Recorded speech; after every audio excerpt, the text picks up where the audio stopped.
తెలంగాణ రాజకీయం వేడెక్కింది. అధికార కాంగ్రెస్ ప్రతిపక్ష బీఆర్ఎస్ మధ్య సవాళ్ల పర్వం నడుస్తోంది. 10 ఏళ్ల బీఆర్ఎస్ 2.5 ఏళ్ల కాంగ్రెస్ పాలనపై కేసీఆర్ చర్చకు రావాలని సీఎం రేవంత్ రెడ్డి సవాల్ విసిరారు. అయితే సీఎం రేవంత్ సవాల్ను తాను వస్తానన్నారు బీఆర్ఎస్ వర్కింగ్ ప్రెసిడెంట్ కేటీఆర్. సమయం, తేదీ, స్థలం చెప్పు, ఎక్కడికి రావాలో అక్కడికి వస్తానని కేటీఆర్ ప్రతి సవాల్ విసిరారు. అప్పులు, చెల్లింపుల లెక్కలన్నీ అబద్దాలేనన్నారు. 4 లక్షల కోట్ల అప్పు చేసిండు రేవంత్ రెడ్డి గారు. ఇలా 3 పంటలకు రైతు బంధు ఇవ్వాలని చెప్పి మాట్లాడిన మనగాడు ఇవాళ ఆయననే 4 పంటలకు ఎగ్గొట్టిండు. ఇప్పుడు మాట్లాడుతూ ఉన్నాడు పెద్ద పెద్ద మాటలు రైతు బంధు గురించి. ఇంకొక మాట నేను అడుగుతా ఉన్నాను, చర్చ పెడదాం రా అంటాడు.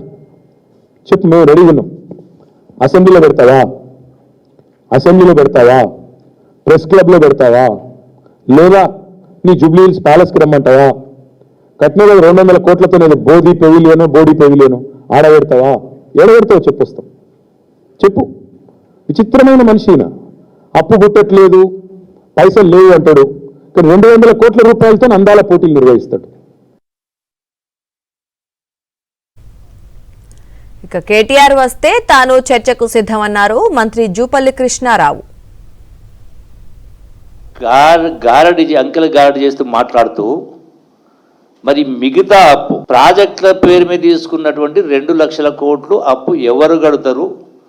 రాష్ట్ర ప్రభుత్వం కట్టేది ఉందా లేదా కట్టాలా లేదు? ఆ ఇరిగేషన్ సంబంధించినటువంటి వాడుతున్న రైతుల దగ్గర ఈ 2 లక్షల కోట్లు అప్పులు వసూలు చేస్తారా అడిగినా నేను.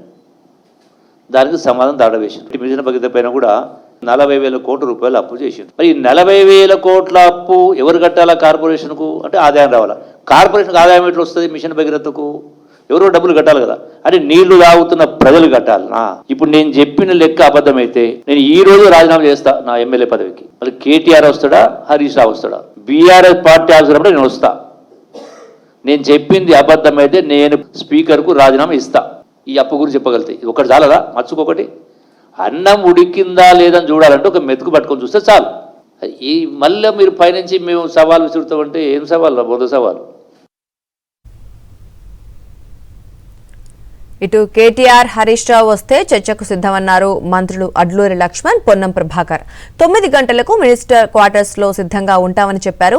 మరోవైపు గురుకుల యూనిఫామ్ కొనుగోలులో అవినీతి జరిగిందన్న బీఆర్ఎస్ నేత ఆర్ఎస్ ప్రవీణ్ కుమార్ చర్చకు రావాలని మంత్రులకు సవాల్ విసిరారు. ఇవాళ ప్రెస్ క్లబ్ కు వెళ్లనున్నారు ఆర్ఎస్ ప్రవీణ్ కుమార్. మొత్తం మీద సవాళ్లు, ప్రతి సవాళ్లతో తెలంగాణ రాజకీయం వేడెక్కింది. చూడాలి మరి సవాళ్ల పర్వం ఎక్కడి వరకు వెళ్తోందో. మరిన్ని అప్డేట్స్ కోసం ఛానల్ ను సబ్స్క్రైబ్ చేయండి. నోటిఫికేషన్స్ కోసం బెల్ ఐకాన్ పై క్లిక్ చేయండి.